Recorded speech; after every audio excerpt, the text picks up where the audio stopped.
TIR हो गया। Colour कैसे टूटते हैं मीडियम, डेंसर मीडियम से मीडियम 1 में जाने में, और मीडियम 1 की वैल्यू 1 ली थी, वैक्यूम लिया था, वैक्यूम के लिए बातें की थी हमने, और उसमें कॉन्सेप्ट सीख ली था क्वेश्चन कैसे कैसे आ सकते हैं। अब जो मैंने तुम्हें वो कॉन्सेप्ट कराया, ऑब्वियसली अगर वो पेपर में आएगा तो टफ माना जाएगा, वो क्वेश्चन बहुत टफ माना जाएगा, बिल्कुल उसी लेवल का जैसे करंट इलेक्ट्रिसिटी वाला क्वेश्चन था, माना जाएगा उसी लेवल का। बट क्योंकि मैंने तुम्हें करा दिया, आधा घंटा में बच चुका हूं उधर, तुम्हें देखते ही आंसर पता होना चाहिए ऐसे सवालों का, नहीं पता तो फिर करा ही क्यों था तुमने वो, बस मेरा ये कंसर्न है। ठीक है आगे बढ़ो, उसके बाद क्या करा?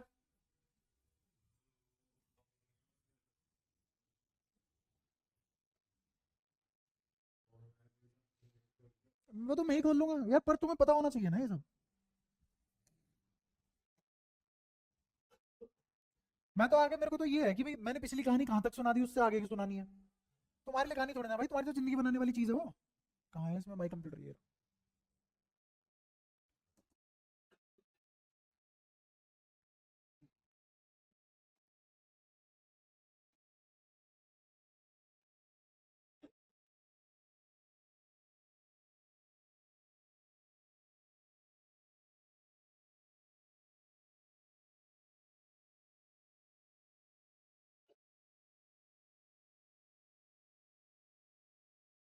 अच्छा, ये वर्चुअल वर्ल्ड और रियल वर्ल्ड वाली कहानियां पूरी हो चुकी थी, है ना?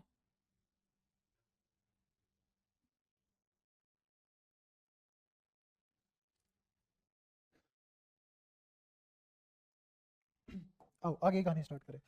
अब वही अगेन पिछली क्लास वाला अच्छे से आता है तो मैं लेवल अप करूंगा इसी कॉन्सेप्ट में, अब मैं लेवल अप करूंगा तो तुम्हारे पैर उखड़ेंगे। हम्म,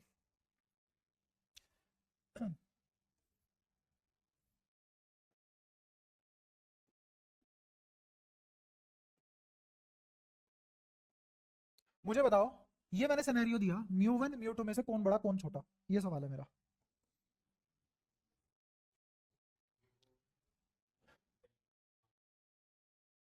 म्यू 2 डेंसर होगा और म्यू 1 रेयर होगा।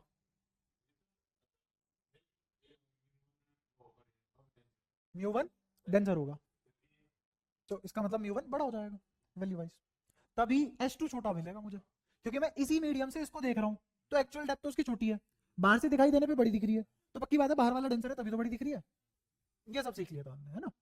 अच्छा अब इसी को थोड़ा सा अच्छे लेवल पे, फॉर्मूला तो याद है ना तुम्हें, वर्किंग फॉर्मूला, H1/μ1 बराबर H2/μ2। अगर मुझे क्योंकि मैं अपने, अगर नहीं, कोई भी ऑब्जेक्ट अगर मैं देख रहा हूँ तो अपने ही मीडियम में देख रहा हूँ। एग्जाम्पल थोड़ा सा फिर से एक दो लाइनें बोल देता हूँ जो तुम्हें पसंद आएगी सुनने में। अगर मछली पानी के अंदर से बाहर की दुनिया देख रही है, तो बाहर की दुनिया भी पानी के अंदर ही देख रही है, वो बाहर की दुनिया भी पानी के, अगर मैं पानी के अंदर झांक रहा हूँ तो पानी के अंदर की दुनिया मैं अपने एटमॉस्फेयर में ही देख रहा हूँ, पानी के अंदर नहीं देख रहा, because I am not actually under water. तो कोई भी ऑब्जर्वर जो भी देखता है वो सब अपने ही मीडियम में देखता है, चाहे मीडियम दूसरा ही क्यों ना, चाहे मीडियम बदल चुका हो, बट वो देखता अपने मीडियम में लाके उस चीज को। इसीलिए मुझे ये वाला फॉर्मूला सारे के सारे कन्वर्जन करके देता है। ठीक है, ऑब्वियसली मेरे आंखों के सामने अगर पानी है तो मुझे जो भी दुनिया दिखेगी वो उस पानी के थ्रू ही दिखेगी, तो मुझे ऐसा फील होगा कि सारी की सारी दुनिया पानी के अंदर ही है। ठीक है। अच्छा, तो ये बात तुम्हारे दिमाग में अगर बहुत अच्छे से घर कर गई हो कि जो भी ऑब्जर्वर देखता है वो खुद के अपने मीडियम में ही देखता है, दूसरे मीडियम में नहीं देखता। ठीक है, तो इसका मतलब अगर कोई यहां से इस ऑब्जेक्ट को देख रहा है तो वो मीडियम 1 में ही मीडियम 2 को देख रहा है। समझ आया? मीडियम 1 के अंदर ही किसको देख रहा है? मीडियम 2 की चीजों को देख रहा है, उसी के लिए कन्वर्जन फैक्टर है। बात क्लियर हुई? यहां तक कोई परेशानी? अब मैं कह रहा हूं कि अगर बीच में मैंने कोई और मीडियम रख दिया और मैं यहां जाके खड़ा हो गया और यहां ऑब्जेक्ट है, अब क्या होगा? अब तो सेम ही मीडियम में है चीजें, अब मैं इस ऑब्जेक्ट को क्या अपने ही मीडियम में देखूंगा, और क्या ये ऑब्जेक्ट एक्चुअल में अपने ही मीडियम में है, तो इसका मतलब शिफ्टिंग जीरो नहीं होनी चाहिए, बट होती है शिफ्टिंग। और यही कॉन्सेप्ट पढ़ा के मैं तुम्हें इसका भी रीजन दे दूंगा कि कभी भी अगर तुम हवन कुंड में बैठे हो तो जो यहां से एटमोस्फेयर बन जाता है आसपास, वो जो शवन जलती है उसके आसपास, यहाँ जो आदमी बैठा हुआ आलती पालती मार के, यहाँ जो आदमी बैठा हुआ आलती पालती मार के, ये इसको ऐसे लहकता हुआ देख सकता है ना? जैसे पंडित जी पानी बन गए हो, यूं नाच रहे हैं, है ना? लेकिन वो सब जो विजुअलिटी आती है वो क्यों आती है? ऐसा मान लो कि ये एक अलग मीडियम हो गया, ये एक अलग मीडियम हो गए दोनों, तो अब तक तुमने क्या क्या सीखा? अब मैं तुम्हें दो चीजें रिलेट करवाता हूँ। ऑब्वियसली वो उतना आसान नहीं है समझना, लेकिन आसान कर दूंगा मैं एक मोमेंट पे तुम्हारे लिए। मुझे बताओ, ये मीडियम 2 है, ये मीडियम 1 है, ये एक्चुअल डेप्थ है, ये डी डैश है, सही है? तो मुझे बताओ रिलेशन क्या बनेगा? क्या रिलेशन बनेगा? डी बाय म्यू बराबर डी डैश बाय, इसको म्यू 2 यहां लिखो और म्यू 1, सही है? रिलेट होता है? कोई परेशानी? ठीक है। अब इस म्यू 2 के अंदर एक और आदमी है, ठीक है? यहां म्यू 3 है, सही है? यही ऑब्जेक्ट है, ये मान लो H है या H2 है। ये इसको कहां देखेगा? मान लो कहीं भी देख सकता है। ये इसको मान लो यहां देख रहा है, इस ऑब्जेक्ट को यहां देख रहा है, और ये हो गया H3। इस मीडियम का आदमी इसको देख रहा है, यहां से इसको देखा गया, फिर यहीं से इसको देखा गया, यहां मीडियम 2 ही है, बाहर वाला 3 है। अब बताओ इधर वाला आदमी क्या लिखेगा अपनी नोटबुक में? H2 by mu 2 equals to, क्या ऐसे रिलेट करना आता है चीजों का? अब इन्हीं दोनों को मैं आपस में रिलेट करके तुम्हें एक चीज बताता हूं, समझना।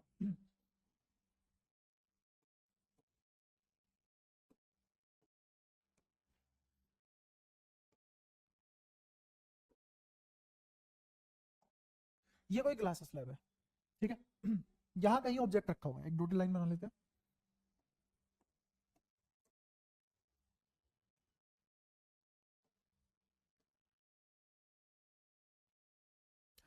अच्छा मुझे बताओ, जो भी ये दूरियां होती है कहां से नपती हैं? बाउंड्री के परपेंडिकुलर, बाउंड्री से बाउंड्री के परपेंडिकुलर। और कोई तरीका नहीं है इनको मेजर करने का। अगर और किसी तरीके से मेजर किया कुछ भी कामयाब नहीं है, ठीक है? फिर सब गलत हो जाएगा।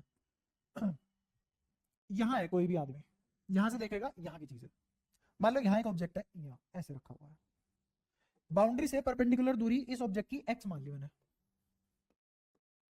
स्लैब की थिकनेस है t, स्लैब की थिकनेस है t। यहां से ये आदमी इस इमेज को देखेगा। सबसे पहले मुझे ट्रांजिशन लेने पड़ेंगे, कैसे समझना? यहां से यहाँ एक रे निकलेगी बन के, है ना? सीधी लाइनों पे आते हैं।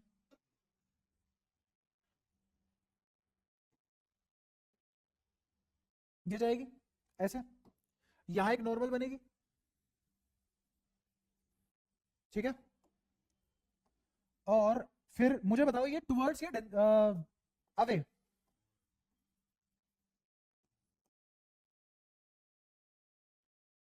टुवर्ड्स जाएगी, टुवर्ड्स चली गई, ठीक है? इसको एक मिनट थोड़ा अच्छा बनाओ, अब ठीक है।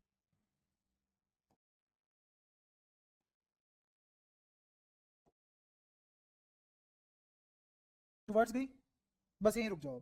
क्यों रुक गया मैं यहाँ? मैं इसलिए रुका यहाँ क्योंकि मुझे ये पता लग चुका है मीडियम बदल चुका है, ठीक है? इस वाले आदमी को ये वाला आदमी अपने ही मीडियम में दिखेगा, बट इफेक्ट इसका आएगा। तो अब मैं शीशे के अंदर की दुनिया में चला जाता हूँ। मान लो ये ग्लास था, क्या था ये? ग्लास स्लैब लिए, ग्लास स्लैब, ठीक है? इस आदमी को ये ऑब्जेक्ट क्या यही दिखाई देगा? क्या इसको ये ऑब्जेक्ट इसको बैक ट्रेस करेगा ना? तो इसको ये वाला ऑब्जेक्ट इस एक्चुअल पोजीशन पे ना दिखाई देगा, यहां दिखाई देगा,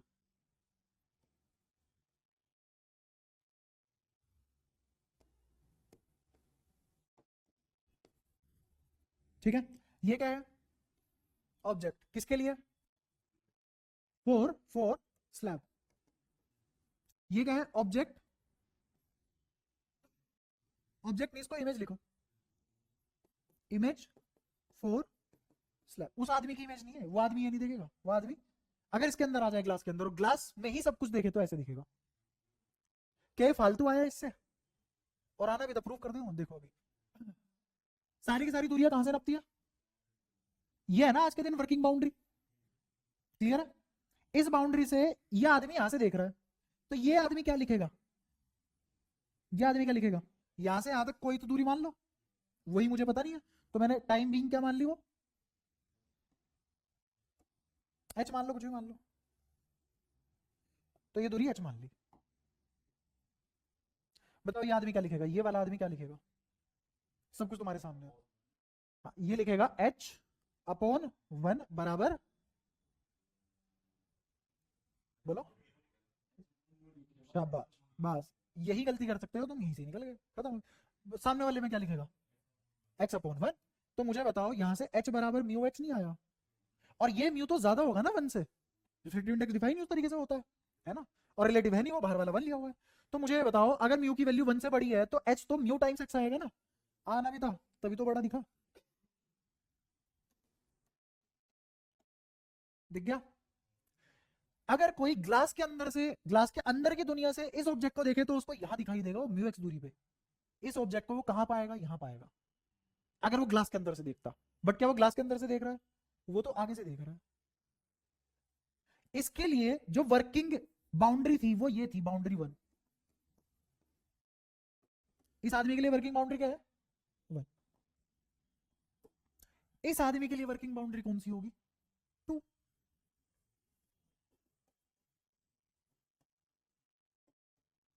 क्यों इस आदमी के लिए वर्किंग बाउंड्री 2 क्यों होगी, क्योंकि इसके लिए मीडियम यहां से बदला है ना, तो इसके लिए मीडियम यहां तो नहीं बदला, जहां मीडियम बदला वही तो बाउंड्री कहलाएगी। तो इस आदमी की दुनिया के लिए ये तो बाउंड्री नहीं हो सकती, बाउंड्री तो वो होती है ना जहां पे दो अलग अलग मीडियम का इंटरफेस बने, ये वर्किंग बाउंड्री है किसके लिए, इस आदमी के लिए। इस आदमी के लिए वर्किंग बाउंड्री ये थी। गौरंग समझ आ रहा है, तो कुछ समझ में आता है तुम्हें सब, करके क्यों नहीं आता सवाल। अच्छा अब नॉर्मल बनेगी फिर से, आगे का रे डायग्राम पूरा कर लेते हैं। मुझे बताओ अब अवे या टुवर्ड्स, तो अवे फ्रॉम द नॉर्मल तो ऐसे बनेगी, सही बात है, और ये कहीं तो बैक ट्रेस होती होगी ना,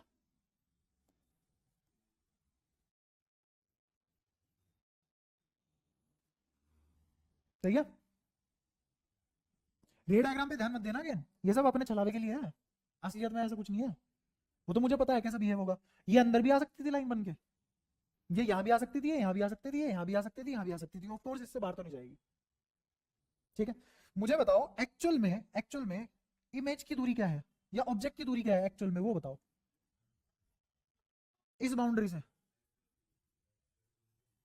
टी प्लस, गलत। अब मैं तुम्हें एक और चीज बताता हूँ, ये जो इमेज बनी है स्लैब की, ये जो इमेज बनी है स्लैब की, ये ऑब्जेक्ट है इस बाउंड्री के लिए। मुझे बताओ यहां इस पूरे घेरे के अंदर की दुनिया अलग है, इस पूरी दुनिया में कहीं भी जाके देखोगे तो इमेज ये दिखाई देगी, दिखाई देगी। ये आदमी इसी दुनिया के अंदर झांक रहा है पर अपने ही मीडियम में, ट्रांजिशन लगेंगे इस मीडियम के लिए, इस मीडियम के लिए नहीं। बात समझ में आती है। तो ये आदमी इसको इमेज की तरह देख रहा है ना, और ये वाला आदमी इस मीडियम, इस दुनिया के अंदर झांक रहा है, तो ये ऑब्जेक्ट बनेगा किसके लिए, ऑब्जेक्ट फॉर, यहां क्या लिख रहा था मैं, स्लैब, स्लैब, इसको मान लो, अरे ये भी तो एयर ही है, इधर वाली भी पर्सन 1 है ना, तो ऑब्जेक्ट फॉर पर्सन, पर्सन के लिए ऑब्जेक्ट ये बना। अब बताओ एक्चुअल दूरी क्या है ऑब्जेक्ट की, mu x, T T plus mu x is the actual दूरी, सही बात है। उसको तो डिवाइड करो 1 से, क्यों, h1 बाय म्यू 1, ये कहां देखेगा उसको, मान लो कोई भी वाई दूरी मान लिया, डिवाइडेड बाय, डिवाइडेड बाय 1। अब दोनों 1 आ गए, ऐसा तो नहीं होता। फिर से सुनो ध्यान से, धीरे धीरे करेक्शन करवाता हूं, है ना। ये आदमी कौन सी दुनिया में झांक रहा है, देखो हर बार तुम गलती किसकी वजह से कर रहे हो, क्योंकि तुम सीधा यहां से यहां कूद जाते हो, इसको इग्नोर करके। ये आदमी किस दुनिया में झांक रहा है, शीशे की दुनिया में या इस वाली दुनिया में, एयर में तो नहीं झांक पा रहा, ये शीशे के थ्रू ही तो आगे की दुनिया देख रहा है, सही बात है, ठीक है। अब मुझे बताओ इसके तो डिवीजन में 1 आएगा, h1 बाय 1, इसके हिसाब से, इसके हिसाब से मान लो हाइट 2 बनी, तो ये h2 बाय म्यू नहीं लिखवाएगा। इसने इसने कहां प्रोड्यूस किया इमेज, म्यू एक्स पे, इस वाली बाउंड्री से इसके लिए ऑब्जेक्ट कहां है, टी प्लस म्यू एक्स पे, टी प्लस, इस आदमी को वो जो टी प्लस म्यू एक्स पे ऑब्जेक्ट दिखाई दे रहा है, वो किसकी वजह से दिखाई दे रहा है, तो मीडियम भी किसका लगाओगे नीचे, अब लिखो exact mu x plus T plus mu x, sorry T plus mu x divided by mu, समझ में आया क्या कर रहा हूं, h1 बाय म्यू वन बराबर h2 बाय म्यू टू। आई बात समझ? तो ये कहां देखेगा फाइनल इमेज को, हाँ, और ये दूरी कितनी होगी, यहां से नापेगी ये दूरी, दिख गई, ये दूरी कितनी होगी t plus mu x by, actual में ये आदमी इस ऑब्जेक्ट को यहां देखेगा, ये क्या बनी I4 पर्सन। बहुत पेचीदा और मजेदार कॉन्सेप्ट है, समझो, जो डाउट आए पूछो, चाहे 10 बार पूछो चाहे 5 बार, लेकिन एक एक बात क्यों परफॉर्म किया मैंने कब क्यों किसको किसके साथ डिवाइड किया है, एग्जैक्ट समझ में आना चाहिए। रटना नहीं है कि पहले इससे डिवीजन लगाते हैं फिर उससे डिवीजन लगाते हैं, कोई फायदा नहीं है उसका, सवाल घूमेगा तुम भी घूम जाओगे।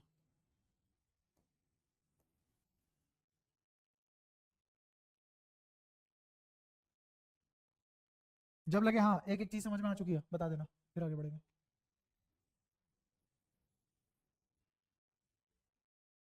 क्या ये t plus mu x by mu x से ज्यादा आगे आ सकता है? क्या ये वैल्यू x से बड़ी हो सकती है? हाँ हो सकती है। क्या ये वैल्यू x से छोटी हो सकती है? हाँ हो सकती है। लेकिन क्या ये पूरी वैल्यू म्यू x से बड़ी हो सकती है क्या? हो सकती है, हाँ, क्योंकि बाउंड्री तो ये है ना, यहां से म्यू एक्स जाओगे क्या पता प्लस टी का फैक्टर इतना होगी पहले बन जाए। अब क्या ये value t plus mu x से बड़ी हो सकती है? तो इसका मतलब इससे इधर ये कभी नहीं देख पाएगा, इस ऑब्जेक्ट की इमेज को इससे इधर कभी नहीं देख पाएगा। यहां पे भी कब देखेगा? जब स्लैब बढ़ जाए, और स्लैब बढ़ जाएगी तो यहीं आ जाएगा सब कुछ, फिर यहीं देखेगा। तो एक्चुअल में इस ऑब्जेक्ट की इमेज यहां कभी नहीं देख पाएगा वो वाला आदमी, इससे इधर इधर ही देखेगा। हाँ वो अलग बात है, इससे थोड़ा आगे देख सकता है इस शीशे की वजह से, हाँ, बट इस पोजीशन और इससे आगे कभी नहीं देख पाएगा इमेज वो इसी ऑब्जेक्ट की।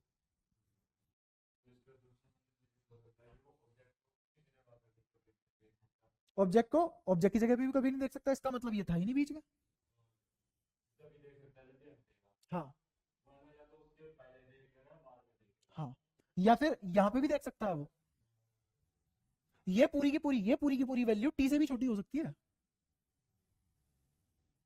क्या पता इसके लिए इमेज स्लैब के अंदर ही बन जाए, स्लैब की थिकनेस बहुत तगड़ी थी, है ना, शीशा हमने लिया ही नहीं 4 mm का, हमने 4 मीटर का लिया है चौड़ाई, कमरा ही उठा लिया शीशे का एक, अंदर से भरा हुआ पूरा सॉलिड हो सकता, फिर इसके लिए इमेज स्लैब के अंदर ही बन जाएगी, बट दो जगह नहीं बन सकती। वो कौन कौन सी है? एक तो ऑब्जेक्ट लोकेशन पे इमेज नहीं बन सकती उसके लिए अगर बीच में कुछ आ गया, और एक इस पॉइंट और इस पॉइंट से आगे कभी नहीं बन सकती। समझ आया? यहां तो कोई परेशानी? तो एक बार फटाफट से दोबारा रिवाइज कराते हुए यही, क्योंकि रिक्वायर्ड है, इसमें बहुत कंफ्यूजन रहती है वरना। स्लैब बराबर देखो थिकनेस टी, अगर यहाँ ऑब्जेक्ट रखा है तो मुझे बताया ऐसे, फिर ऐसे जाएगी रे, ये पीछे एक्सटेंड होगी, तो इस ऑब्जेक्ट की इमेज यहां बनी इस वाले आदमी के लिए, समझ में आया? ये दूरी अगर x थी तो ये दूरी म्यू x हो जाएगी, क्योंकि इसका रिफ्लेक्टिव इंडेक्स 1 और म्यू है ना। फिर ये वाली रे वापस से आ जाएगी, अब ये ट्रैक बैक कहीं भी हो सकती है, अगर मैं इसको ऐसे ले गया, अच्छा खासा रिफ्लेक्टिव इंडेक्स है भाई साहब, और थिकनेस भी ठीक ठाक है, लो यहां बन गई, और बाउंड्री ये है, तो ये वाली दूरी क्या हो जाएगी? अब मैं क्या करूंगा, इस बाउंड्री से जो भी दूरी है वो क्या लिखी जाएगी? T plus mu x, actual यहां थी, ये तो थी real, divided by mu apparent, और वही तो ये आदमी देख रहा है आगे, 2 बार ट्रांजिशन लगा है। अब इस स्लैब को हटा के हवन कुंड लगा दो बीच में, क्योंकि मीडियम फ्रेजाइल है, क्योंकि मीडियम के पार्टिकल में काइनेटिक एनर्जी है, क्योंकि मीडियम का म्यू अब एक वेरिएबल है which is a function of temperature, तो लहकती हुई दिखेंगी चीजें आर पार देखने से, और कभी पंडित जी दूर दिखेंगे कभी पास, वो ऐसे लगेंगे जैसे बैठ के ऋतिक रोशन वाली लहर मारे जा रहे हैं, कभी पास आ रहे हैं कभी दूर जा रहे हैं, होता है ऐसे, तुमने देखा होगा, दिखते हैं आदमी ऐसे, है ना। जैसे बहुत गर्मी हो रही है, रेड लाइट पे खड़े हो, बहुत गर्मी हो रही है, अब बिल्कुल प्लेन रोड है और बहुत दूर तक देख पा रहे हो तुम, तो तुम्हें ट्रांसपोर्ट भी ऐसे लगते हुए दिखाई देंगे। पेट्रोल का जब ढक्कन खुलता है तो नहीं, हमने तो नहीं देखा है ऐसा पेट्रोल का ढक्कन खुलता है, नॉर्मल स्मेल आ जाती है, उसके अलावा ऐसा कुछ नहीं होता।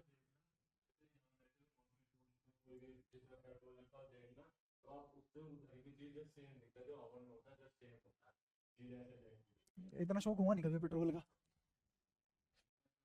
हाँ, पद यात्री है यार, कहाँ पेट्रोल। तो ये बात समझ में आती है तुम्हें, इसमें कोई दिक्कत? पक्का? अच्छा, अब शिफ्ट भी निकाल ही लेते हैं, है ना? इतना कुछ मेहनत कर ही लिया है तो शिफ्ट भी निकालते हैं। शिफ्ट क्या होती है? एक्चुअल क्या था ये या ये? मुझे तो पूरी शिफ्ट निकालनी है, टोटल एक्चुअल शिफ्ट निकालनी है मुझे तो। उस वाले पर्सन के लिए ही एक्चुअल शिफ्ट निकालनी है। एक्चुअल शिफ्ट तो फाइनल और इनिशियल के बीच में ही आएगी ना। बेशक तुमने दो इंटरफेस लगा दी हो, पर रियल और उसमें जो फाइनल बनेगा उसके बीच में ही आएगी। तो मुझे बताओ असली दूरी क्या थी, एक्स या टी प्लस एक्स? उस वाले के लिए टी प्लस एक्स। क्या ऑब्जेक्ट की रियल लोकेशन यही है? देखा तो इसको इस बाउंड्री से जा रहा है अब, तो एक्चुअल दूरी क्या है? T plus x. और तुम्हें कितनी दिखाई दी? T plus mu x divided by mu. घटा दो, ये तो शिफ्ट है। और वो छोड़ो, तुम आओ इधर देखो, बताना शिफ्ट। ये डी है, ये डी डैश है, चलेगा? ये मीडियम म्यू टू है, या फिर इसको म्यू लिख लो और ये वन लिख लो, चलेगा? बताओ रिलेशन लिखो क्या आएगा। क्या डी डैश डायरेक्टली लिख सकता हूं मैं म्यू डी? गलत है, उल्टा है, डी बाय म्यू लिखा जाएगा। हाँ, डी बाय म्यू लिखा जाएगा। अब इसी डी को मैं बोल दूं कि ये डी डी नहीं था, ये डी म्यू एक्स था। बात तो भी बढ़ गई, यही नहीं होगा? तो अभी तो इसको छोड़ो, अब मुझे शिफ्ट बता दो, शिफ्ट कैसे निकालते हैं? क्या शिफ्ट यहाँ की ऐसे ही नहीं निकलेगी, डी माइनस डी डैश? तो डी तो है ही ऐसा, माइनस क्या आ जाएगा, डी बाई म्यू आ जाएगा, डी बाहर आ जाएगा, वन माइनस वन अपॉन। कैसे निकाली तुमने शिफ्ट? तुमने क्या करा, ये दूरी निकाल ली बस, रियल माइनस अपेरेंट। यहाँ पे भी फाइनल रियल और इनिशियल अपेरेंट, वही वाली बात है बस। तो बताओ यहाँ की शिफ्ट क्या लिखी जाएगी? क्या यहाँ की शिफ्ट लिखी जाएगी, एक्चुअल क्या था, टी प्लस इस बाउंड्री से यहां तक की एक्चुअल दूरी माइनस माइनस डी डैश, और डी डैश फाइनल क्या निकल गया हमारा, T plus mu x by mu.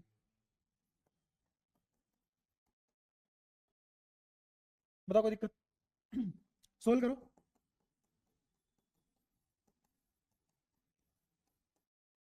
देखा, टी कॉमन लो, बिल्कुल ऐसा ही नहीं आ रहा,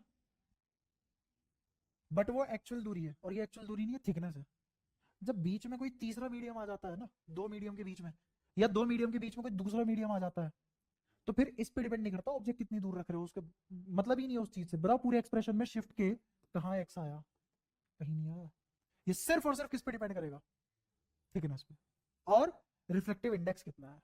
तो शिफ्ट मेरा यहां सिर्फ और सिर्फ किसका फंक्शन बना, म्यू एंड टी ओनली। क्या इसको फर्क पड़ रहा है ऑब्जेक्ट कहां रखूं? इसको उससे कोई मतलब नहीं है ऑब्जेक्ट कहां रखा है, समझ पा रहे हो? तो शिफ्ट अगर मेरा सिर्फ और सिर्फ म्यू टाइम का फंक्शन है, तो इसको कोई मतलब नहीं है ऑब्जेक्ट कहां रखा है। अगर मैं ऑब्जेक्ट को यहां रखता तो शिफ्ट कितनी आती, उतनी। अगर मैं ऑब्जेक्ट यहां रख देता तो शिफ्ट कितनी आती, इसको उससे मतलब नहीं है, कितनी आती, उतनी। हाँ हाँ, देख ओ को रहा है, बट उसे ओ ही कहां दिखेगा, T plus mu x by mu पे दिखेगा, वो कहीं भी हो सकता है। ऑब्जेक्ट है वो ये है। हाँ, मुझे बता इस इंटरफेस के लिए ऑब्जेक्ट कौन है, रियल ऑब्जेक्ट, असलियत वाला एक्चुअल ऑब्जेक्ट। लेकिन इमेज बनाई इसने, अब इसने जो इमेज बनाई वो इस पूरी दुनिया की इमेज है, और जो इस पूरी दुनिया की इमेज है वो किसी और के लिए ऑब्जेक्ट भी तो हो सकता है। वो तो शीशे में झांक रहा है ना, वो तो ग्लास में झांक रहा है, ट्रांसपेरेंट ग्लास में, तो उसके लिए ये ऑब्जेक्ट यहां इस मीडियम में थोड़ी ना, इस मीडियम के अंदर है। और अब यह आदमी भी चीता है, हर कोई होता है, तो यह आदमी भी इस मीडियम में नहीं देख रहा ऑब्जेक्ट को, अपने ही मीडियम में देख रहा है। एक बार और ट्रांजिशन, क्योंकि हर ऑब्जर्वर ऑब्जेक्ट को अपने ही मीडियम में देखता है। तो पहले इस ग्लास स्लैब के अंदर इस ऑब्जेक्ट को कैसे देखा जाएगा वो सीखा, ठीक है। फिर ये बाहर वाला आदमी अपने ही मीडियम में इस वाले मीडियम की चीजें कैसे देखेगा, फिर वो देख रहे हो तुम। समझ में आ गया? अगर इसके अंदर कोई चीटी या तुम्हें खुद एक कैद कर दिया जाए तो तुम्हें इस ऑब्जेक्ट की इमेज यहां दिखेगी, तुम्हें ये ऑब्जेक्ट दिखेगा ही नहीं, तुम्हें यही ऑब्जेक्ट एक्चुअल में तुम्हें यही ऑब्जेक्ट यहां दिखेगा। और फिर जैसे ही तुम्हें इस ग्लास स्लैब के इस साइड निकाल दिया जाए तो तुम्हें यहां दिखेगा ऑब्जेक्ट, इस साइड निकाल दिया जाए तो object t plus mu x by mu में दिखेगा। समझ आया? या तो कोई दिक्कत? ये कॉन्सेप्ट इसलिए इतने अच्छे से बता रहा हूं क्योंकि वेव ऑप्टिक्स में जब मैं एडवांस लेवल पे जाऊंगा तो मैं वहां पे इस बात का इस्तेमाल करूंगा ऑप्टिकल पाथ में। वहां पे भी ऑप्टिकल पाथ रटवाने वाला टॉपिक बन जाता है कई बार, लेकिन वहां रटवाऊंगा नहीं, वहां ऑप्टिकल पाथ में तो मैं एक्चुअली बताऊंगा परफॉर्म कैसे कर रहा है और कैसे वो चीजों को नॉर्मलाइज कर रहा है हमारे लिए।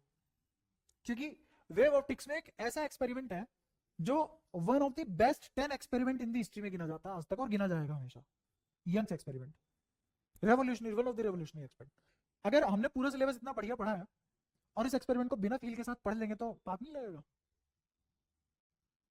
तो वहां पे मेरे को ऑप्टिकल पाथ की जरूरत पड़ेगी, भाई ये वाला कॉन्सेप्ट काम आएगा, ठीक है। तो हम शिफ्ट निकाल देते हैं।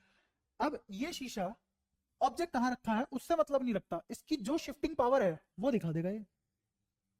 उसे ये मतलब नहीं है कहां रखा है ऑब्जेक्ट, उसे बस इस चीज से मतलब है जहां भी रखा हुआ है उससे कितना शिफ्टिंग मारनी है इतनी।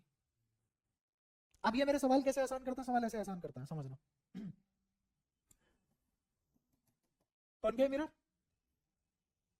प्रिंसिपल एक्सिस, थिकनेस टी, इसकी शिफ्टिंग पावर है 1 सेंटीमीटर। शिफ्टिंग पावर कितनी है इसकी? ये कितना शिफ्ट कर सकता है ऑब्जेक्ट को? 1 सेंटीमीटर। मुझे बस इससे मतलब है, और ये बात इस पर डिपेंड नहीं करेगी ऑब्जेक्ट कहां है। अब मान लो मैंने यहां ऑब्जेक्ट रख दिया, ये 41 सेंटीमीटर की दूरी पे है,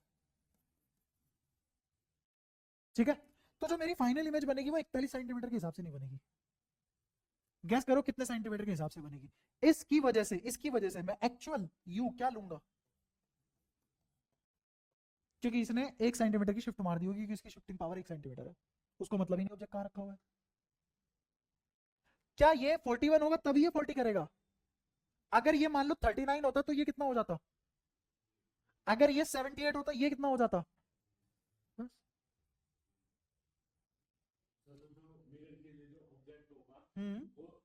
41 पे नहीं है अब। हाँ, अब वो शिफ्टिंग के थ्रू, क्योंकि ये ऑब्जेक्ट इस मिरर के लिए कहां है? 1 सेंटीमीटर आगे है। हाँ बिल्कुल।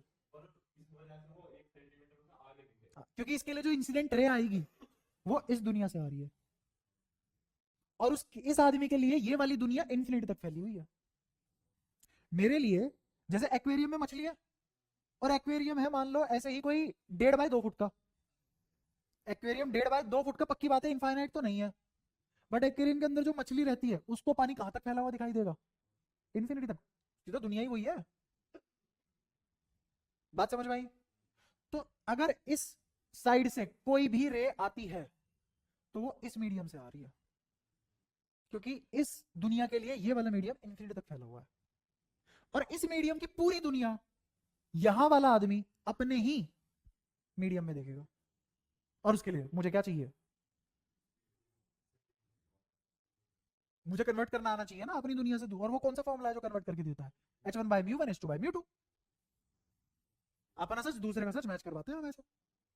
समझ आया? अब तुम देखो कितना आसान है सवाल तुम्हारे लिए। पूरा सवाल खत्म हो गया। वो दे देगा भी फोकल लेंथ इसकी 20 सेंटीमीटर, तुम्हें बताया कि इसकी फोकल लेंथ तो माइनस में होती है, ठीक है। और मेरा ऑब्जेक्ट कहां रखा है? 40 पे, तो इमेज भी कहां बनेगी? 40 पे बनेगी ना इमेज। देखते हैं। स्लैब तो यहाँ रखी हुई है, मान लो स्लैब स्लैब दे देता हूं मैं, स्लैब 30 सेंटीमीटर पे रखी हुई है। स्लैब कहां रखी हुई है? अब मुझे बताओ इस वाली दुनिया के लिए क्या इंसिडेंट रे ऐसे नहीं आई?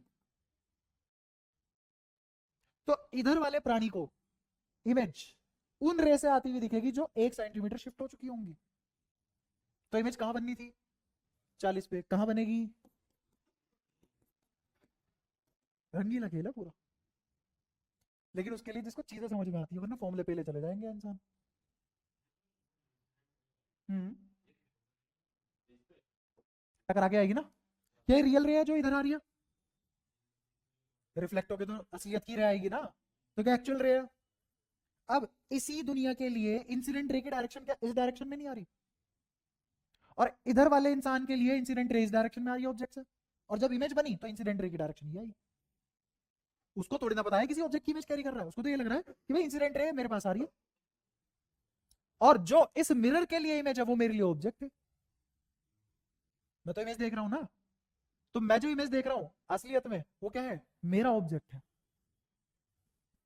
अगर मिरर का ऑब्जेक्ट और मेरा ऑब्जेक्ट सेम ही हो जाएगा, मिरर था ही क्यों? जैसे मैं शीशा देखूं, मिरर देखते हैं ना, तो जब मैंने मिरर देखा तो मैंने क्या देखी? अपनी इमेज देखी। क्या देखी मैंने? अपनी। एक्चुअल में दिमाग के लिए वो ऑब्जेक्ट है, मिरर के लिए तुम ऑब्जेक्ट बने, तुम्हारे लिए जो मिरर ने इमेज बनाई वो ऑब्जेक्ट बनी, और उसकी इमेज रेटिना पे बनी। ऐसे ही इधर से जो रे आ रही है वो मेरे लिए क्या बनाएंगी? ऑब्जेक्ट, और मिरर के लिए क्या बनाएंगी? इमेज। तो हाँ, और इस मिरर की इमेज 40 की बजाय 41 पे बनेगी। क्यों? क्योंकि शिफ्टिंग आ गई। क्या इससे फर्क पड़ा मैंने कहाँ रखा हुआ था?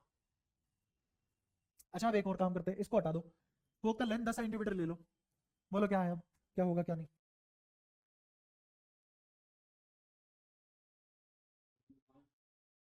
वही 41 पे, यू 41 पे, बट शिफ्टिंग से क्या हो जाएगा? 40 हो जाएगा। कोई दिक्कत? तो 1/v बराबर -1/10 -1/40, यही तो होगा। दोनों माइनस क्यों? क्योंकि पोल से दूरी मेजर होती है, उधर की साइड जाएगी। हाँ, तो ये कितना आ जाएगा? माइनस एलसीएम तो 40 ही बचेगा। यहाँ कितना और यहाँ कितना? बताओ, कोई दिक्कत? तो कितना आ गया? -1/, तो क्या भी 8 सेंटीमीटर आ गया माइनस का? तो अगर सेंस के हिसाब से देखें, इधर कहीं 8 सेंटीमीटर है, अब शिफ्टिंग होगी क्या? क्योंकि स्लैब कहाँ रखी है? स्लैब तक पहुंची ही नहीं। तो अब इमेज 8 ही बनेगी। अब शिफ्टिंग मत पेल देना इसमें। अगर इसको क्रॉस करेगी इधर से आते हुए तो शिफ्टिंग आएगी, वरना नहीं आएगी। खेल समझ आ रहा है? हम्म, हम्म, हम्म, हम्म, हम्म,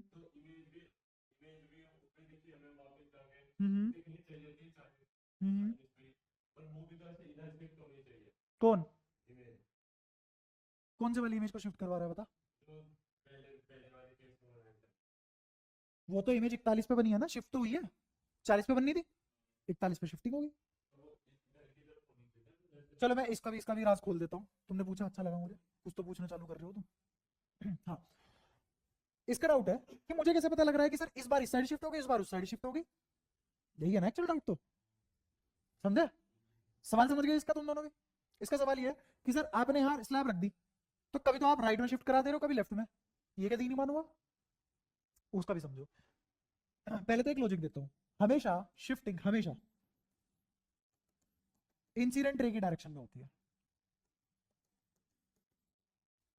और ये इंसिडेंट रे रिलेटिव चीज है, बेस्ड ऑन परसेप्शन, है ना। मेरे लिए इस दीवार से जो रिफ्लेक्ट होके आई है वही इंसिडेंट है, और इस दीवार के लिए जो ट्यूबलाइट चाहिए वो इंसिडेंट है। फिर मैं ट्यूबलाइट की तरफ देखूं, डायरेक्ट मेरे लिए वो इंसिडेंट है जो ट्यूबलाइट से आ रही है। समझ पाए हो? पक्की बात है। तो हम दोनों के लिए इंसिडेंट रे का सेम मीनिंग भी हो सकता है और डिफरेंट मीनिंग भी हो सकता है। मुझे बताओ, जब इस तुम्हें इस ग्लास स्लैब के फ्रेम से देखनी है सारी चीजें, किसके फ्रेम से?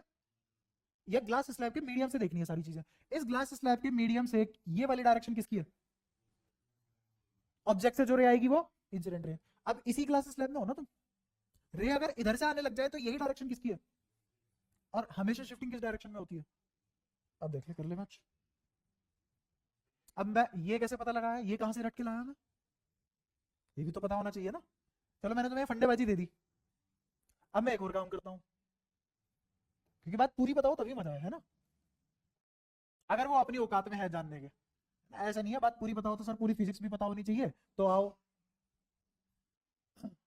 चलते हैं क्वांटम पे, है ना। आओ देखते हैं, जब साउंड, सॉरी, इसमें वाटर बबल सेंटर पे जब एक्सप्लोड होता है तो जब साउंड एनर्जी प्रोड्यूस होती है तो वहां से एक हल्के से फोटोन निकलते हैं हाई एनर्जी के। लाइट कहां से आ गई वहां, आओ पढ़ते हैं।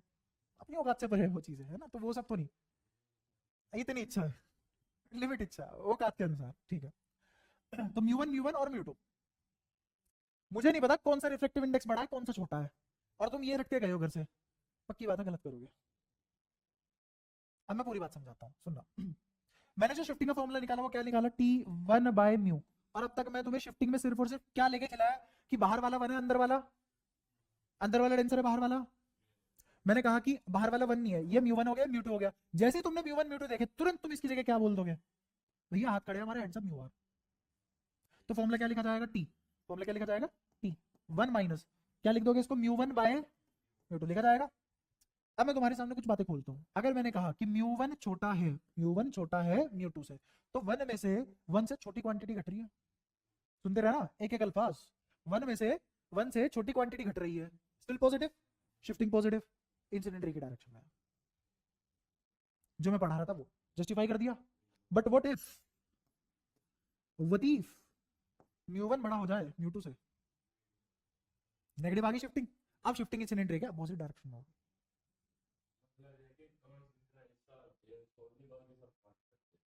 या ऐसा कर लेना, एक नॉर्मल ग्लास हो गया और बाहर डायमंड, डायमंड के बीच में ग्लास मिक्स कर रखा है, बाहर से कोटिंग डायमंड की है तो लोग लेगा भाई साहब डायमंड, अंदर ग्लास भर रखा है, ऐसा हो सकता है। तो पक्की बात है म्यू1 क्या हो गया डेंसर और म्यू2 क्या हो गया रेयर, क्योंकि डायमंड से ज्यादा रिफ्लेक्टिव इंडेक्स तो होता नहीं किसी का, है ना। तो इसका मतलब अब जो मेरी शिफ्टिंग होगी वो किसके अपोजिट होगी, इंसिडेंट रे के अपोजिट है। क्यों, शिफ्टिंग नेगेटिव आई है। मैं पॉजिटिव पूरी ऑप्टिक्स में पॉजिटिव कौन सी क्वांटिटी को लेता हूँ, जो इंसिडेंट रे की डायरेक्शन, इंसिडेंट रे की डायरेक्शन को पॉजिटिव लिया जाता है। शिफ्टिंग पॉजिटिव आई है तो इंसिडेंट रे की डायरेक्शन शिफ्टिंग होगी, और अगर शिफ्टिंग नेगेटिव आ गई तो इंसिडेंट रे की डायरेक्शन पॉजिटिव होती है तो उसके अगेंस्ट शिफ्टिंग होगी। क्लियर हुआ, या तो कोई परेशानी, पक्का ये भी लॉजिक क्लियर है तुम्हारा, कहाँ शिफ्टिंग करनी है कहाँ नहीं। अब देख ले, अब तुझे पता लग जाएगा, सारा लॉजिक तेरे सामने। अब कोई शिकायत नहीं आनी चाहिए। अब पता है शिफ्टिंग उधर 41 क्यों हुई और इधर जाते टाइम 40 क्यों हुई, खेल पूरा है। अच्छा सबसे टफेस्ट काम यही बन सकता है कि म्यू1 और म्यू2 उसमें भी तुम्हें अब शिफ्टिंग निकालनी आती है, समझ गए। अब ये सवाल नॉर्मल आदमी के लिए तो बहुत खतरनाक हो गया यार, बताओ बीच में शीशा रख दिया कौन करता है ये। और अच्छा अगर सवाल बनाना हो तो ये कर लो, एक रोड रख दी जिसका एक हिस्सा तो इंफिनिटी पे है और एक हिस्सा फोकस पे है, हाँ, और मैंने सेंटर ऑफ कर्वेचर से एक्स पीछे एक स्लैब रख दी जिसकी शिफ्टिंग टी है। खैर शिफ्टिंग टी मतलब वेरिएबल कंफ्यूज हो जाओगे, शिफ्टिंग मैंने अल्फा ले ली, है ना। तो पूछ रहा है फाइनल रोड की इमेज की डायमेंशन बता दो क्या होगी। तो रोड की इमेज बनेगी कोई, उसकी कोई तो लेंथ होगी ना, यही लेंथ निकालनी है। तो तुम क्या करोगे, इस पॉइंट की इमेज बनाओगे, जो इंफिनिटी पे है उसकी इमेज बनाओगे, और जो दो इमेज बनी है एंड पॉइंट की उनके बीच की दूरी निकाल लोगे, वही इसकी लेंथ आएगी आफ्टर शिफ्टिंग। बन गया खतरनाक सवाल। भैया कॉन्सेप्ट क्लियर हो तो फिर बना लो, एडवांस से ऊपर का सवाल बना लो, जा क्या रहा है।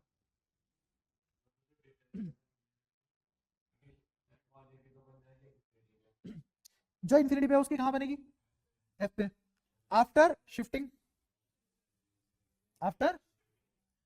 तो इंफिनिटी में क्या शिफ्ट करवाओगे,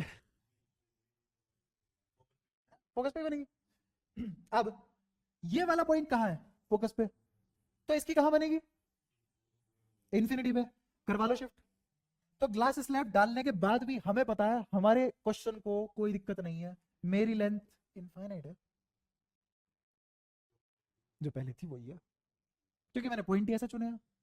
बट वहीं पे अगर किसी को शिफ्टिंग का खेल अच्छे से नहीं आता और वो इस वाली चीजों को इस कदर नहीं पढ़ रहा, उसने बस ये फॉर्मूला रख के गया है, उसने किताब खोली अरिहंत की फॉर्मूला बुक, छोटी सी आती है वो 100-150 रुपए वाली, है ना, सारे फॉर्मूले होते हैं उसमें, वो फॉर्मूले भी होते हैं जो पढ़ाता भी नहीं मैं, है ना। मान लो फॉर्मूला तुमने रट के ले गए एग्जाम में, एग्जाम में ये सवाल आ गया, तुम तो घबरा जाओगे, बताओ क्या करें, फॉर्मूले किसी काम के नहीं है। ठीक है, तो अच्छा सवाल, कैलकुलेटिव बनाना तो तुम्हें क्या कर देता, एक रोड का हिस्सा यहां रख देता कहीं, तो अब ये वाला पार्ट तो फोकस पे बनता, है ना, और जो यहाँ है वो इसके पीछे बनता। इस वाले में तो कोई शिफ्टिंग नहीं आती, इस वाले में आ जाती, कितनी, अल्फा, अल्फा के टर्म्स में आंसर आता। ऑफ कोर्स एडवांस का क्वेश्चन अगर आता है तो बिना मैथ्स के तो होगा नहीं। तो एडवांस के क्वेश्चन में क्या होता है, फिजिक्स लग नहीं पाती है, क्योंकि उतना सोच नहीं पाता इंसान, और जो उतना सोच पा रहा है उसने फिजिक्स लगा ली, फिर वो मैथ सोल्व नहीं कर पाता। दोनों चीजें आनी चाहिए, इसीलिए एडवांस टफेस्ट एग्जाम है। ऐसे थोड़ी ना अगर मुझे कोई बोले कि एडवांस में सिर्फ एक ही सब्जेक्ट तैयार करना है तुम्हें, वो दुनिया में 10th नंबर पे भी नहीं आएगा, क्योंकि तीनों सब्जेक्ट सोल्व करने हैं, और तीनों सब्जेक्ट में न्यूमेरिकल ही आएगा, इसलिए वो टफेस्ट है। वरना जैसे अगर तुम बात करो CSIR की, फिजिक्स एग्जाम होता है CSIR साइंटिस्ट बनने के लिए, असिस्टेंट साइंटिस्ट बनने के लिए CSIR का एक एग्जाम होता है, तो ऑब्वियसली उतना तो नहीं पूछ पाएगा एडवांस का भी, उस लेवल पे तो बात कर ही नहीं पाएगा एडवांस। उसमें तो BSc MSc BTech कहीं का भी जो फिजिक्स से रिलेटेड है वो पूछ सकता है तुमसे, रिसर्च लेवल पे पूछ सकता है। तो सिलेबस भी उसका ऐसा है कि भाई पता नहीं कितनी किताबें पढ़नी पड़ेंगी, बट उसमें न्यूमेरिकल उतना मुश्किल नहीं आता जितना एडवांस में आता है। अगर न्यूमेरिकल आएगा बड़ा आएगा 20 नंबर मिलेंगे तुम्हें, सब्जेक्टिव हुआ तो ठीक है, और जो ऑब्जेक्टिव आएंगे वो इजी होंगे कंपैरेटिवली, वो उतना टाइम नहीं खाएंगे। ऑब्वियसली तुम्हें नॉलेज का बस गैमेट बढ़ाना है अपना, मतलब नॉलेज की क्वांटिटी बढ़ानी है, क्वालिटी नहीं। एडवांस दोनों चीजों पे बात करता है, क्वालिटी प्लस क्वांटिटी दोनों भर के है। अगर सवाल आया है तो तुम्हें बहुत सोचना पड़ेगा, उस सवाल को, एडवांस के सवाल को करने के 2-3 रास्ते ही होंगे, और वो 2-3 रास्ते ही नॉर्मल दिमाग तो नहीं सोच पाएगा। नॉर्मल दिमाग तो देख के बोलेगा भाई मार दो यहाँ, अच्छा इधर इधर मार दो, वो इतना घबरा जाएगा उसको ये भी नहीं पता लगेगा भाई हार्ट इधर होता है इधर नहीं।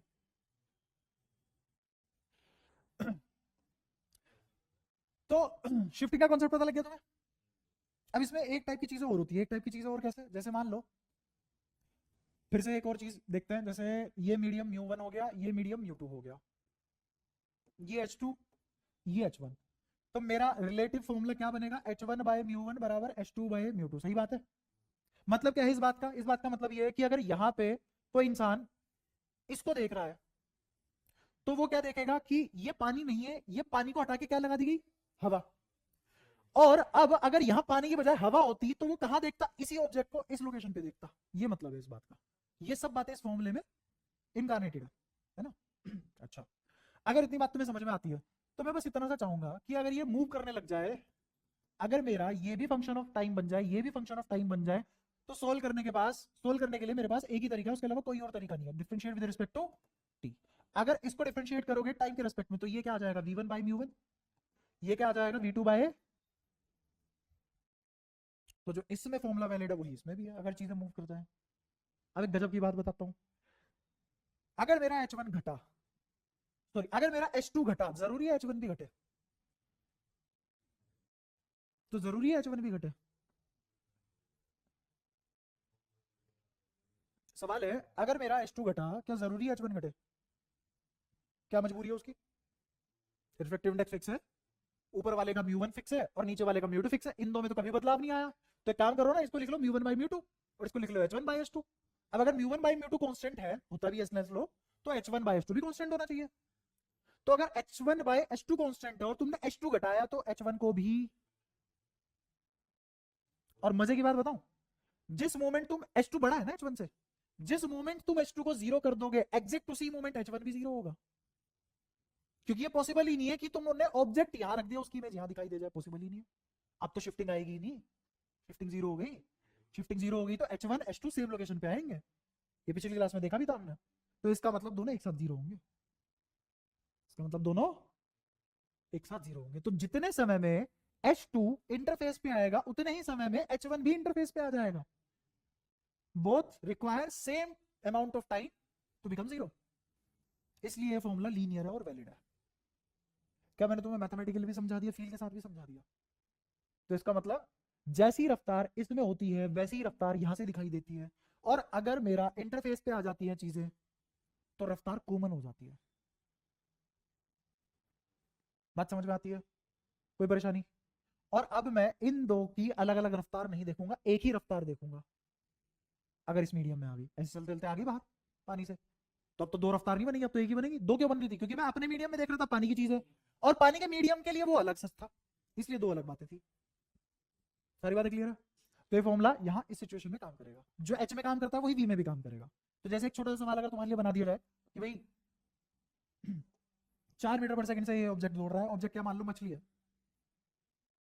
ये मछली है 4 मीटर पर सेकंड से ऊपर की तरफ दौड़ रही है perpendicular to the boundary of interface, है ना।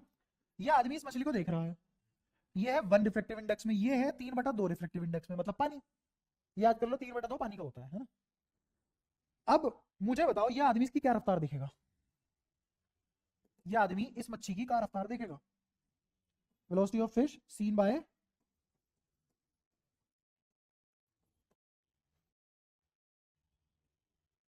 मैन इसलिए लिया, वुमेन ले सकते, कंसेंट नहीं है अपने पास। कितना आएगा 4/3/2 और इसका मैंने क्या माना, ये इसको डिवाइड किया 1 से और इसको डिवाइड किया तो 8/3 मीटर पर सेकंड की रफ्तार से इसको अपनी तरफ आती हुई दिखाई देगी।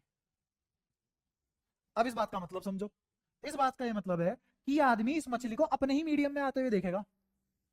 वो देखेगा कि अगर यहाँ पानी की बजाय हवा होती तो ये मछली इस रफ्तार से आ रही होती। Simple as that. ये बात क्लियर हुई, यहाँ तो कोई परेशानी है। एक अच्छा सवाल दे दो इसी पे, अपने आप बन जाएगा अच्छा, क्योंकि इसमें 2-3 कॉन्सेप्ट लग जाएंगे, 2 ही लगेंगे।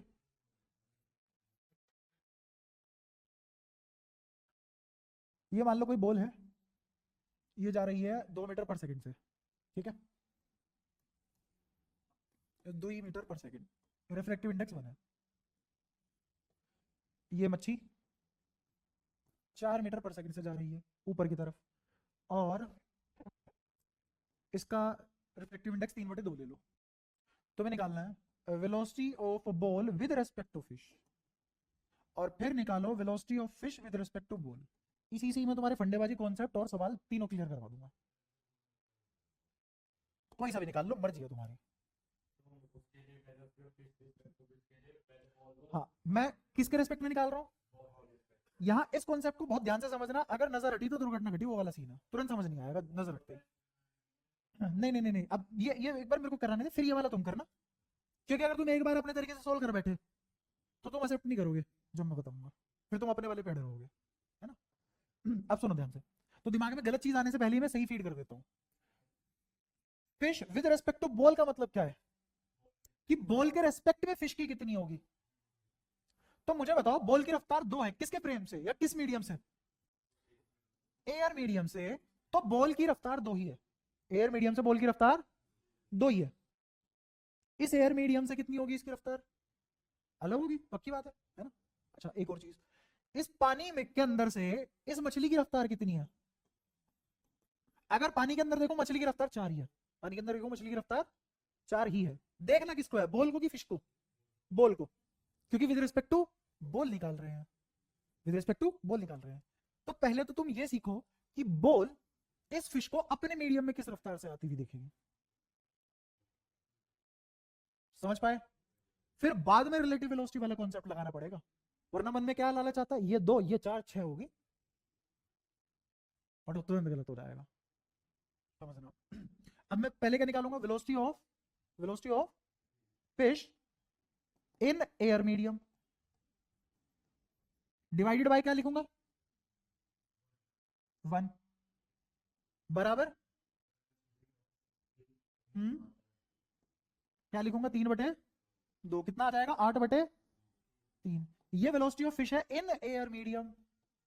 अब मुझे बताओ ये पूरा डायग्राम हटा के अब क्या डायग्राम ऐसा बन चुका है, इधर भी एयर और इधर भी एयर, और मछली कितने से जा रही है 8/3 मीटर पर सेकंड से, बॉल कितने से आ रही है 2 मीटर पर सेकंड से। अब लगाओ रिलेटिव, तो कितना आ गया, velocity of fish with respect to ball is 8/3 + 2, कितना आ गया 3 6 14/3 मीटर पर सेकंड। ऐसे आएगा आंसर। रिलेटिव कब कामयाब है, फ्रेम सेम हो। अरे जब मीडियम सेम नहीं है फ्रेम सेम कहां से हो जाएगा, तो पहले मीडियम सेम करो उनका, हाँ, जो कि गलत है। तो सबसे पहले क्या सेम करेंगे, मीडियम। मीडियम सेम करने के बाद रिलेटिव वाला कॉन्सेप्ट कामयाब है, बिना उसके रिलेटिव कॉन्सेप्ट कामयाब नहीं है। अगर तुम देखो काइनेमेटिक्स की रिकॉर्डेड वीडियो जो मैंने पढ़ाया था तुम्हें लास्ट सेशन में, तो उसमें काइनेमेटिक्स में मैंने सवाल लिया भी था, एक ट्रेन ली थी, एक नीचे वाला आदमी लिया था, एक ट्रेन के अंदर भागता हुआ आदमी लिया था, और रिलेटिव वेलोसिटी निकलवाई थी। वहां पे 2 तरीके की रिलेटिव वेलोसिटी हमेशा आदमी गलत निकालता है। वो क्या करता है, ग्राउंड फ्रेम और ट्रेन फ्रेम की में रिलेटिव वेलोसिटी लगा देता है। या तो फ्रेम को ट्रेन ही रखो, ट्रेन के रेस्पेक्ट में ट्रेन वाले वेरिएबल की निकालो, या ग्राउंड के रेस्पेक्ट में ग्राउंड वाले वेरिएबल की निकालो। ग्राउंड को डायरेक्टली ट्रेन से रिलेट नहीं कर सकते, वहां पे भी ये कॉन्सेप्ट पढ़ाया था, ठीक है। ये समझ आया velocity of fish with respect to. अच्छा तो velocity of fish with respect to ball तो आगे 14/3 मीटर पर सेकंड। तो मुझे बताओ velocity of ball with respect to fish क्या -14/3 मीटर पर सेकंड नहीं आ जाएगी? क्योंकि हमने काइनेमेटिक्स में पढ़ा है कि अगर मेरा v12 और v21 लिखा जाए तो ये मैग्नीट्यूड वाइज बराबर होते हैं, डायरेक्शन वाइज अपोजिट होते हैं, यही मतलब होता है ना। यहाँ एक बार निकाल के देखते हैं, है ना। तो फटाफट, ज्यादा टाइम लगेगा इसमें, निकाल के देखें। इस बार किसके फ्रेम से निकालनी है चीजें? तो ये फिश इस बॉल को वाटर मीडियम में किस रफ्तार से आते हुए देखेगा? हाँ, तो मैं क्या लिखूंगा? Velocity of ball in water medium, क्योंकि इसको अपने मीडियम में देखना तभी तो रिलेटिव वाला फंडा लगा पाएगा ये मछली। अपॉन में velocity of ball in its medium is divided by 1। इसका इसी से डिवाइड करेंगे। मुझे बता, ये मछली इस बॉल को देख रही है किसके मीडियम में? अपने मीडियम में। अच्छा बराबर क्या लिखवाएगा फिर? 2/1। फिर इधर तो लिखवाना चाहता 2/3 ये रीजन बता। हम्म हम्म रुक रुक रुक रुक, मैं छोटे छोटे सवाल पूछूंगा, उसका जवाब दोगे? हटाओ इस सबको। हाँ, इस पे वापस आओ। ये मैंने क्या लिखा है? फिश एक कौन सा मीडियम? जिस मीडियम से देखते हैं उसी रिफ्रैक्टिव इंडेक्स से डिवाइड कर देते हैं। ठीक है, मैं क्या देख रहा हूं? In water. तो किसके मीडियम से डिवाइड करूंगा? बराबर क्या लिखूंगा? अबे 2/3/2 क्यों? दोबारा इधर आ जाओ। ये क्या था? फिश। किसके मीडियम में देख रहे हो? ये दो किसके मीडियम में देख रहे हो? किसके मीडियम से डिवाइड करोगे? अरे ये भूल गए क्या?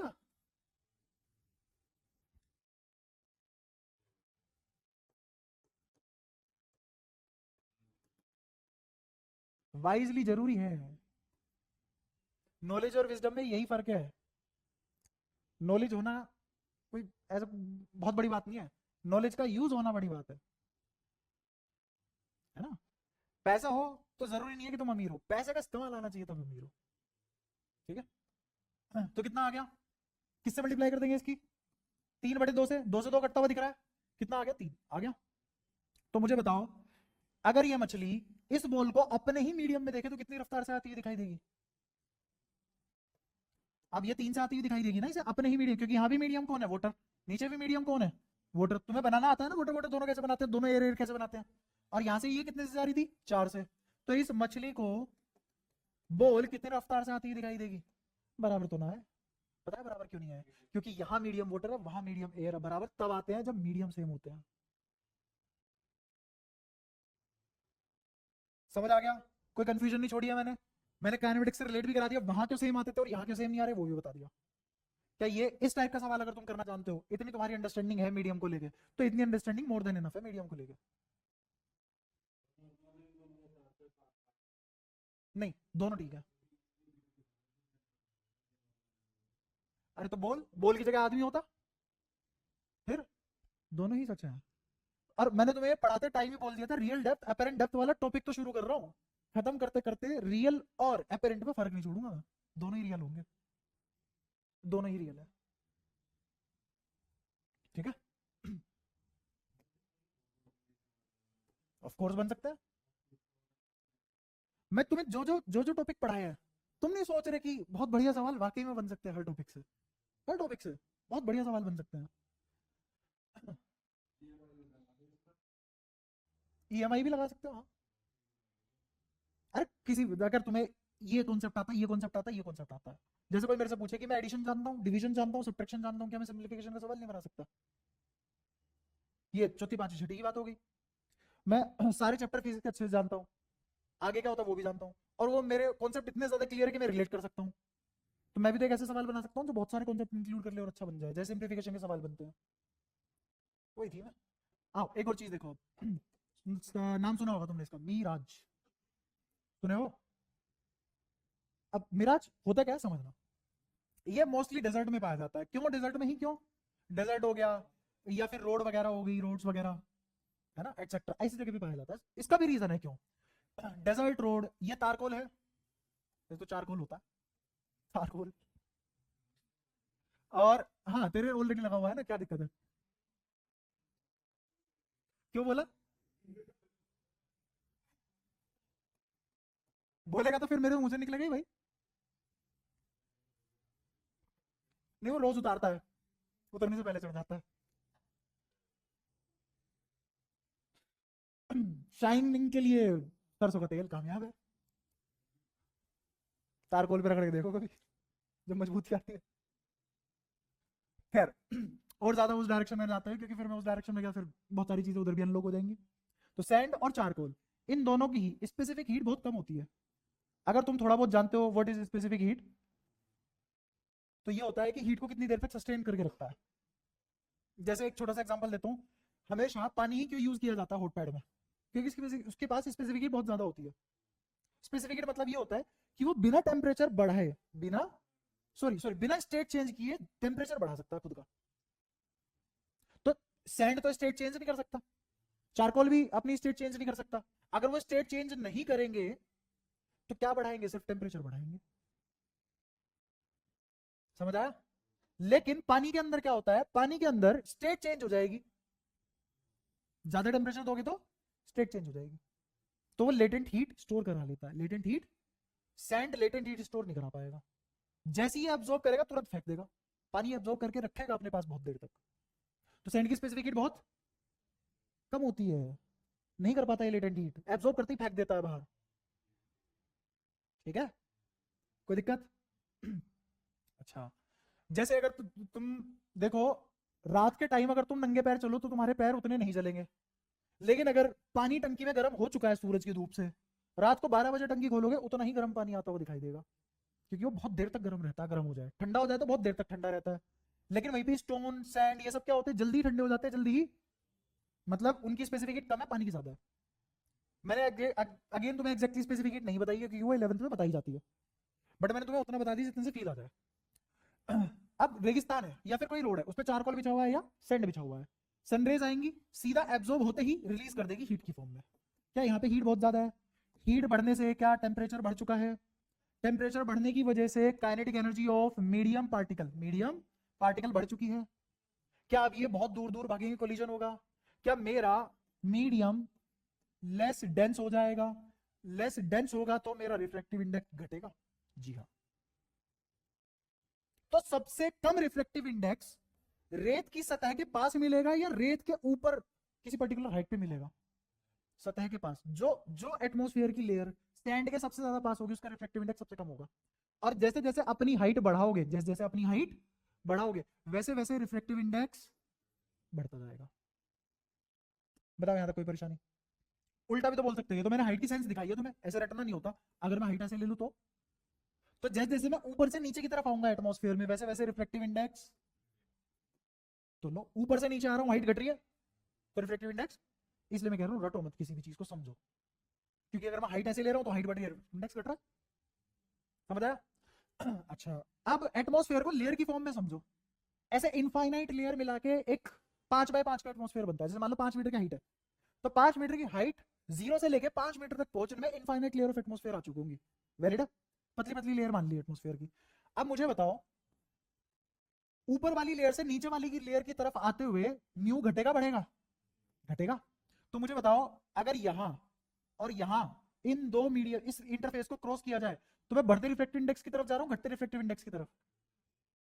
यहां नॉर्मल बनाई, ये रे आई बेंड अवे या टुवर्ड अवे, क्यों? क्योंकि तुम डेंसर से फिर यहां आए, अब और ज्यादा बेंड करोगे, फिर यहां आए और ज्यादा अवे जाओगे। तो ऐसे अवे करते करते एक टाइम ऐसा भी तो आ जाएगा कि यहां पे तुम कहां से कहां जा रहे हो, डेंसर से रेयरर जा रहे हो, एक रे ऐसे आ जाए, देखो यही तो रे घूमती जा रही है, तो यही वाली रे ऐसे भी तो आ जाएगी कुछ लेयर बाद। अगर ये 90 पे आ गई तो क्या ये TIR नहीं हो जाएगा? इसका मतलब अब ये रे क्रिटिकल एंगल पे एंटर कर जाएगी। हुआ TIR। अब जब ये रे नीचे से ऊपर निकलेगी तो फिर नॉर्मल बनेगी और ये एटमॉस्फेयर की लेयर होगी, ये रही नॉर्मल। अब क्योंकि नीचे से ऊपर जा रहे हो तो रेयर से डेंसर जा रहे हो, डेंसर से रेयर, रेयर से डेंसर, अब अवे या टुवर्ड्स, टुवर्ड्स, अब टुवर्ड्स बनती चली जाएंगी। तो अब इनफाइनाइट लेयर में माना था ना तुमने एटमॉस्फेयर को, तो एक लेयर की थिकनेस 0 के बराबर थी। अब बहुत सारी लेयर ऐड करेंगे तो तुम्हें कोई ऐसा पाथ नहीं दिखाई देगा लाइट का, दिखाई देगा? ये इन सब का कॉम्बिनेशन है, ये मैंने ये बना दिया, समझे? यहां से यहां जा रहे हो तो हमेशा डेंसर से रेयर, और इस मोमेंट टीआईआर हो चुका है, फिर उसके बाद कहां से कहां जा रहे हो? रेयर से डेंसर और टुवर्ड्स नॉर्मल। ठीक है, अब जैसे मान लो ये रेगिस्तान है, यहां से एंड है, यहां पेड़ है, ठीक है? ये आदमी यहां इस पेड़ को देख रहा है, यहां से इसकी आंखों में यहां लाइट एंटर करेंगी, और कोई भी ऑब्जर्वर स्ट्रेट लाइन में बैक ट्रेस करता है लाइट को, पढ़ा चुका हूं। तो ये इस लाइट को क्या बैक ट्रेस यहां करेगा, और ये इसे एक छलावे की तरह उल्टी दिखाई देगी। मिराज यही होता है। हाँ, जमीन के नीचे पेड़ उसे उल्टा लगा हुआ दिखाई देगा। अब हमें रोड पे पानी भरा हुआ दिखाई देता है दूर से, उसका रीजन क्या है? आसमान मुझे रोड पे दिखाई दे रहा है उल्टा, वही मिराज है। क्या तुम्हें आज एग्जैक्ट रीजन पता लगा क्यों बनती हैं चीजें? कोई भूत प्रेत नहीं है, छलावा नहीं है, इन चीजों के लिए पंडित को नहीं बुलाते, गर्मी कम करवाते हैं। ठीक है, ऑफ कोर्स वो तो फायदा उठाएगा ही, तुमने बोला हमारा बनाओ तो बनाएगा ही, तुम्हारा क्योंकि बना बनाया। समझ आया ये क्या चीज है? ऐसे होता है मिराज। एक और चीज होती है मिराज के अलावा, लूमिंग। अभी अभी मैंने बताया पानी की स्पेसिफिक हीट बहुत ज्यादा होती है, तो आइस किससे बनती है? पानी से ही बनती है आइस भी। अगर आइस पानी से बन रही है तो आइस और पानी दोनों की स्पेसिफिक हीट हाई होती है, तो वो अपना टेम्परेचर इतनी जल्दी चेंज नहीं करते, स्टोर करके रखते हैं ना हीट को। अच्छा, तो अब मुझे बताओ, अगर मेरा पानी ठंडा हो गया तो गर्म भी तो लेट ही होगा, टाइम लगेगा, क्योंकि उसने वो जो कोल्डनेस थी वो भी स्टोर करके रखी है, तो गर्म भी लेट होगा और ठंडा भी लेट होगा। तो अगर एक बार वो ठंडा हो चुका है तो गर्म भी बहुत लेट होगा। समझ आया? अब मुझे बताओ, पोलर रीजन में बर्फ होती है, आइस होती है, ये आइस की लेयर्स हो गई, ये आइस की लेयर्स हो गई, ठीक है? आइस ठंडी है और इसको गर्म कर, एटमॉस्फेयर पहले गर्म होगा, आइस सबसे लेट गर्म होगी, क्यों? होटर है, स्पेसिफिक हीट ज्यादा है, एटमॉस्फेयर से ज्यादा है स्पेसिफिक हीट। तो मुझे बताओ, सबसे कम टेम्परेचर मुझे कहां मिलेगा? आइस वाली, जो सबसे ज्यादा पास वाली लेयर होगी आइस के, उस पे। सही बात है। और जैसे जैसे नीचे से ऊपर जाऊंगा, नीचे से ऊपर जाऊंगा, वैसे वैसे क्या मेरा टेम्परेचर घटेगा? टेम्परेचर घटेगा तो म्यू डिक्रीज होगा, सॉरी टेम्परेचर बढ़ेगा, टेम्परेचर बढ़ेगा तभी तो म्यू डिक्रीज होगा, टेम्परेचर बढ़ेगा और म्यू डिक्रीज होगा। या ऐसा बोल लो, जैसे जैसे मैं ऊपर से नीचे आऊंगा तो क्या मेरा टेम्परेचर घटेगा, और इसका मतलब रिफ्लेक्टिव इंडेक्स बढ़ेगा, डेंस हो जाएगा, वो मॉलिक्यूल पास पास होंगे। समझ आया? तो सबसे ज्यादा डेंस एटमॉस्फेयर की लेयर आइस के क्लोजेस्ट वाली लेयर होगी, और जैसे जैसे ऊपर जाओगे रिफ्लेक्टिव इंडेक्स कम होता चला जाएगा। तो ऐसी लेयर्स की फॉर्म में इमेजिन करो इन चीजों को। अब कोई रे यहां से आई, यहां से चली, तो यहां क्या बनेगी? नॉर्मल। यहां से आई रे, तुम कहां से कहां जा रहे हो? Rare to denser, denser to rare, denser to rare. Denser to rare में कहां से कहां जाएगी? अबे, तो ये अबे चली गई, फिर यहाँ नॉर्मल बनी, फिर और अवे चली गई, नॉर्मल बनी, फिर और अवे चली गई। एक टाइम पे क्या तुम्हें लगता है ये ग्रेस करेगी? ग्रेस करने के बाद क्रिटिकल एंगल पे एंटर कर जाएगी, और उसके बाद फिर ये काम चालू हो जाएगा। क्या अब, क्योंकि ये इनफाइनाइट लेयर थी, मैं तो तुम्हें डिस्क्रीट बना के दिखाया है, तुम्हें कंटिन्यूस दिखेगा ये पैटर्न, क्योंकि इतने से इससे भी इनफाइनाइट लेयर आ जाएंगे एटमॉस्फेयर की। तो क्या लाइट ऐसे जाती हुई दिखाई देगी? अब मान लो तुम यहां खड़े हो गए हो, ये पानी है, ये नाव, इस नाव से रोशनी तुम्हारे पास ऐसे आएगी, और तुम्हारी फितरत है तुम लाइट को बैक ट्रेस करके देखते हो चीजें, तो ये नाव तुम्हें हवा में तैरती हुई ऊपर नजर आएगी। ये लूमिंग होती है।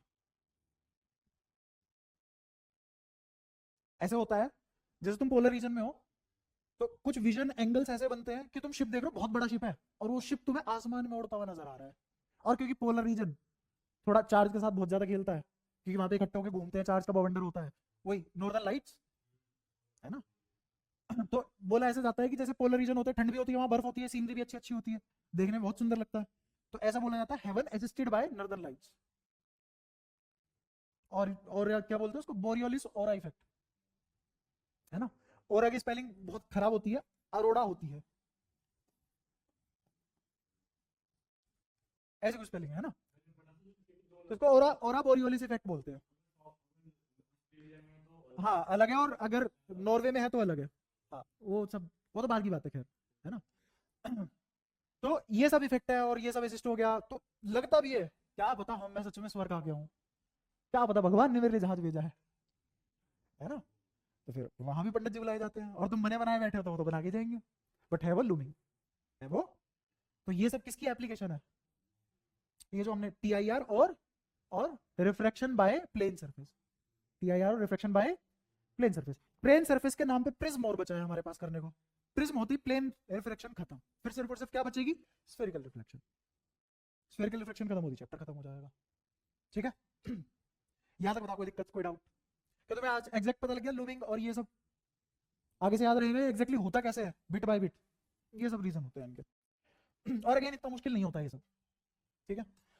अच्छा अब तुम बताओ तुम्हारी क्लास कैसे करनी है। ठीक है, और फिर तो जैसे मैंने तुझे पहले बताया था, एडवांस लेवल भी तू अकेले ही बचेगा एक टाइम पे। कब से तू खुद देख, तूने 5 बच्चे एक साथ देखे हैं? कितने टाइम हो गया 5 बच्चे एक साथ देखे हुए? ये तो हालत है। इसीलिए भाई इस इलाके में तुम पढ़ा ही नहीं सकते हो अच्छा। पहले तो मैं लोगों को गलत मानता था, मैं मतलब ऐसे बाय हार्ट ऐसे दुखता था मेरा दिल कि यार ये पता क्या सोच रखते हैं, ये इलाके का बच्चा क्या होता है, पढ़ा ही नहीं सकते। मेरे को बहुत सारे लोकल इंस्टीट्यूट चैलेंज कर चुके हैं, भाई इस इलाके में तुम पढ़ा ही नहीं सकते, जाओ पढ़ा लो, छूट है। यहाँ के सबसे नामी ग्रामी इंस्टीट्यूट ने 1.5 महीना रेगुलर घर पे जाने से पहले टोकता था वो आदमी, हल्का हाथ रखना, हल्का हाथ रखना। अब मुझे समझ आता है उसका दर्द क्या था, कि फीस की नुकसान, उसको पता था बच्चे भाग जाएंगे अगर हल्का हाथ नहीं रखा। बेशक वो एडवांस के लिए आए हो, पर अगर उन्हें रियल एडवांस दिखा दोगे टिकेंगे नहीं, भाग जाएंगे। यही नहीं आ रहे, बता। ये आदमी तो फीस भी यार सबसे ज्यादा दे रखी है इसने, कहती नहीं थी, वो आदमी नहीं आ रहा, वो आदमी कह रहा मन नहीं है इसलिए नहीं आ रहा। और बोल दिया अलग से, उल्टा टांग के मारूंगा उसको। उसको बोला था मैंने बकायदा कि अगर तू ढिलाई बरतेगा तो मैं मारूंगा भाई, ऐसे काम नहीं चलेगा, पैसा दिया तुम्हारा खाओ। तो ठीक है, बुखार का तो मान लिया मैंने, बुखार का मेरे को पता भी था, जैसे तेरी हालत थी जाते टाइम, जैसे तू हाथ छोड़ रहा था मुंह पे, आँच आ रही थी तेरे अंदर से। हाँ, तो मुझे पता था ये इसका विकेट डाउन है अभी 2-3 दिन, क्योंकि उसमें तो कुछ कर ही नहीं सकते ना। एक दिन तेरी तबीयत खराब हो गई थी। हाँ, और तू तो क्योर करता भी नहीं, तेरी तबीयत खराब होती तो सीधे 2 हफ्ते। पता नहीं भाई ये कैसी क्योर है, खुद की क्योर किया कर,